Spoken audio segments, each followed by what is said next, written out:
wasiirka xafiiska ganacsiga iyo gaadiidka dowladda deegaanka Soomaalida Mudane Malow Ibrahim Cabdi ayaa sheegay in shidaalka ugu badan koota ahaan yimaada deegaanka halka ay jirto kala warqab la'aanta dhibka haysta gaadiidleyda bajaajta oo saameyn ku yeeshay socodka bulshada iyo saxmadda amniga jidadka oo shilal sababi kara iyadoo halkaalina ay magaalada dhan fiilo ugu jiraan si haddaba aan wax uga weydiino xafiiska gaadiidka iyo ganacsiga ee dowladda deegaanka Soomaalida ee lagu eedeeyay inuu xilkii loo igmaday ka gaabiyay ee ahaa inuu dabagal ugu sameeyo kaalmaha shidaalka qiimaha shidaalka halka la tiri baansinka oo 28 u jaangoysan tahay balse aysan ku gadayno 30 bir ku gadayaan siday rabaan ganacsatada kaalmuhu inuu jiro xidhiidh hoose oo uu leeyahay kaalmaha sida eedu u dhacayso ayaan ka wareysanay wasiirka iyo su'aalo kale waxana uu ku jawaabay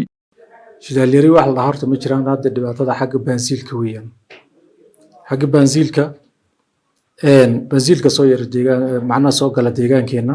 aad iyo aad buu yar yahay adigu dhowr kaalmood ayaa keenta baansiilka waanu ka wada hadalnay bay ahayd dadka meesha ay qusayso ee federaal waan ka wada hadalnay baansiil yaridaas guud ahaan bay u jirtaa ma aha deegaankeena oo kaliya markii aan macnaha wararka isweydaarsanayna kulli billahi iyo meesha macnaha aanu Djibouti meesha laga keeno aan isla soconay oo is wareysanay taas baansiil yarida way jirtaa laakiin shidaal yarida kale ee xagga naaftada ahi shidaalkii hadda deegaankeena shidaalkii ugu badnaa hadda soo galaya kootadii aanu lahayn koota ka dheeriya ayaa soo galaysa oo hadda wax shidaal la'aan ah xagga naaftada iyo baabuurta ma jiraan laakiin bajaajada isticmaala baansiilka xaggaas culays baa jira taas annagoo raacayna maadaama magaalada Jijigana bajaajaduna aad ugu badan yihiin ma aha halkaalin nooka keliya ma aha waxaad sheegaysay meesha baansiilka lagu dejiyo kaalimuhuna inta ugu badan waxay ka ganacsadaan baansiilka ma aha waa naaftada weeyaan meesha total masaajidka masjidka magacteeda tuga ku yaala waa shaqaynaysaa habeenii maalin aniga kormeer baan ku nahay halkan waxaa ku yaala magaalada Jijiga 17 kaalin shidaal 17 toddobaadkii waa la shiraa samacnaha waxa hadda aad sheegaysay waad gabteen aadna lahayd maanan gabin waana daba taaganahay shaqadeennana waan haynaa wax la yiraahdo gabitaan ma jirto shidaal intii loogu tali bareeska loogu tali mooyaan barees kale wax kale santiim kale lagu diri karana ma jirto maraan weydiinay qiimaha halka litir ee shidaalka bensiinta u jaangooyeen ka xafiis ahaan inta uu yahay balse si cad ugama uusan jawaabin waana ka gaabsaday bensiinka way taalaa oo hadda qiimaha hadda way taalaa oo hadda kulli qiimuhu way yaalaan waa barees macnaha federaalku soo go'aamiyay weeyaan fixed macnaha loo go'aamiyay weeyaan ma ayna wax aan la iska sameysanayn ma aha dabcan waan ogahay xaqiiqada oo dhigsan bil walba 3 bilood mar laakiin ku dhaqankeedii ayaa meesha ka baxday oo dadkii ku dabagelaya shaqaale hoosaadka ahaa ayaa iyagu inay musuq jiraan looga shaqsiin lagu tuumaya okay waxaan u taagnaa isagoo 8 riyaal baan kaga ugu shubayaa ilaa ninka kaalinta balse ka qaadaya hortayda 3 riyaal wiilka kale markaan weydiiyay bajaajlaha 3 riyaal biga qaaday buleey arintaas halkeeda wax ka mid madow ka jira okay taas kulli waa tuugnimada ka socota meesha tan taasna wixii ku lug leh iyo kaalinta waxa sameysaba talaacad baanu ka qaadi doonaa waayo dawladdu waxay lacagta ugu kabaysaa inaan umada shidaalka lagu qaaleynin weeyaan waayo taas wixii ayaga qarsoodo ah ee xafiiskana soo gaarin taas yalkadeed weeyaan xirfadlayowgina marka loo soo cawdo ee yimaadaan goobta shidaalka ee taas anaga waxba nagama soo gaarin xirfadlayow waa shaqaynayaan dabagal way ku sameynayaan waxay naga soo gaaro cabasho oo halkan noogu keeneen ma jiraan laakiin anaga habeenii maalin iska dhaaf xirfadlayaasha anaga dabagal ku sameeyno kaalmihii daba taagan dadka kale kaalmaha shidaalka sheegtay total xalay inay shaqaynaysay haddan soo mar haddan soo maray baan buur xalay sababtoo shaqayn weyda maxay xalay maxay shaqaynaysaa waa shaqaynaysaa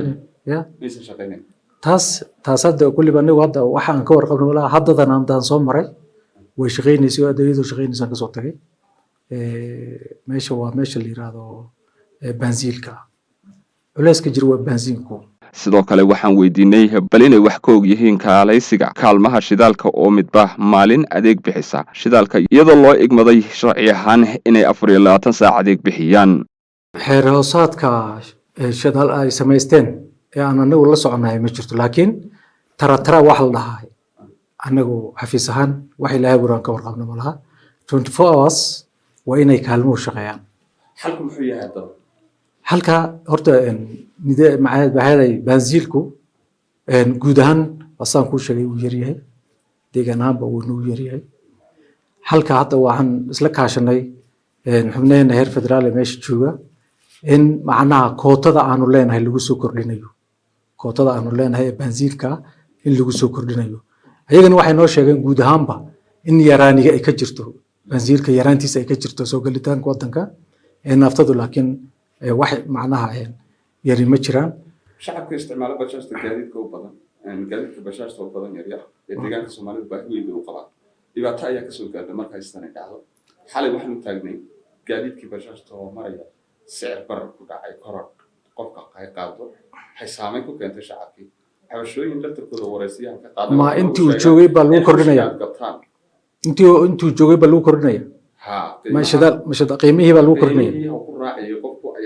maadaama shidaal fiilo dheer u kala muddo 2 habeen oo kalena ay soo jeedeen kaalinta mar kaliya adeegina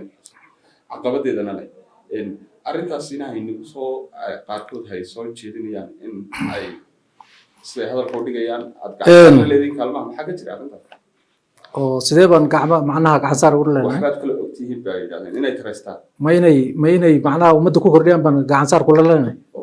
marka ay leeyihiin inaad macnaha aad hawshii aad jaangoynteedii dabagalkeedii marka ay gaban ayaa hawshani timid oo eedaynta sida wax ka jir ma laha wax ka jir ma laha maadaama cusub tahay xafiiska nidaamka inaad hoos u gasho wax ka qabataan maxay idinka okay aad iyo aad baad u mahadsan tahay taas way socotaa shaqadaasi iminkada shaqooyinka aanu ku jirno xuduudeena waxaan go'aaminay in macnaha shidaalku ayna xuduudda dalkeena uusan dhaafin arrinkaasna shaqooyin badan baa laga qabtay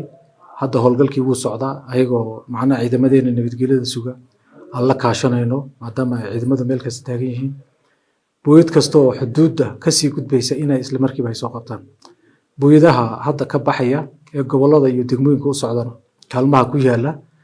toos sidii aan u xaqiijino waa in xafiisku waraaq u qoraa bulshada kulli waxaan ugu baaqaynaa horta kaalin xirnaan kartahay inayna jirin taas ballan baanu ka qaadaynaa kaalinta maalin kasta oon halkaan ku qiimeynaynaa toddobaadkiiba waan qiimeynaa aanu ku qiimeynaynaa in 24 hours ama 24 saacba ay serviceka ummadda u bixiyaan kaalin xiran shidaalkeeduna uu yaallo haddii aan aragno taas sharci baa u yaalla sharcigeedun baa lagu qaadi doonaa taasna waxba aynan ummaddeena culays iska saarin wixii shaqo ah ee kaalinta looga baahan yahayna taas sharcigeedii baa la marinayaa beresyada wixii hadda beresyada loogu talagalay maahay beresyada kale sameynaya ee hadda culayska ummadda sii saarayana taasna sharci cad ayaa laga qaadi doonaa haddii ilaahay idmo